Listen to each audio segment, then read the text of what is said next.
Okay, malinaw ha? Okay, so ito yung una nating step. Sabi ko, preposition. No? Ito yung preposition natin. Sabihin, bago tayo mag-park. Ito yung pinakamahalagang dapat yung makuha. Kasi, kung hindi nyo makukuha to, sigurado, karibo kayo pagpapark. Okay? Okay, so, dulo na sa taillight to taillight. Tapat.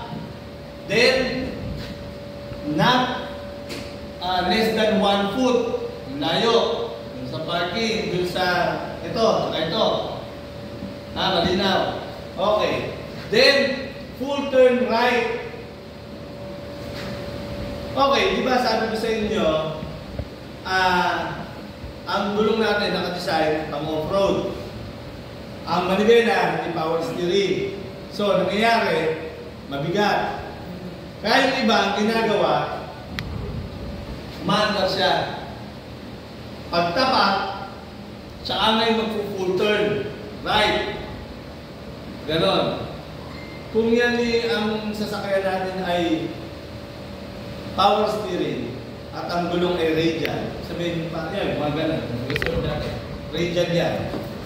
Hindi lang off-road. Okay yan, nagawin natin, nakatigil. Full turn right.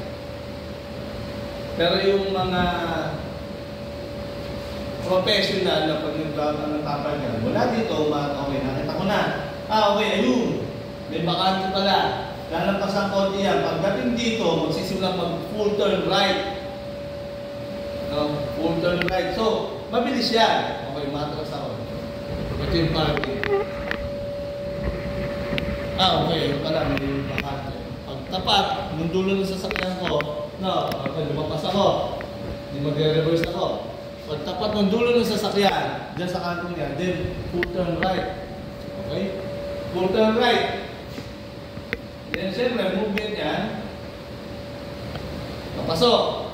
Diba, pag tayo nagka-turn, kahit forward o reverse, kung ang intention, pumunta ng kanan, ang turn, kanan. Okay? Okay. Ano naman yung mag-trigger sa atin na tama na ang turn? Sa kanan, sa kaliwang side mirror, dito, di ba, parang doon. Pag tayo simula na mag-turn, iwanan na natin, hindi natin titignan na, kasi hindi natin tatamaan yan. Di ba? Basta nakuha natin yung not less than 1 foot, then tumapat. Pag nag-turn tayo, hindi na natin tatamaan yung kone yan. So, dito na tayo titignan sa kanan, kaliwang side mirror. Kailan kayo magsisimulang bumawi? Kapag yung kaliwang side mirror, nakita nyo yung gitnang cone. Nakita nyo na ng buko, yung cone. Ano? Now, ano nire-represent ito?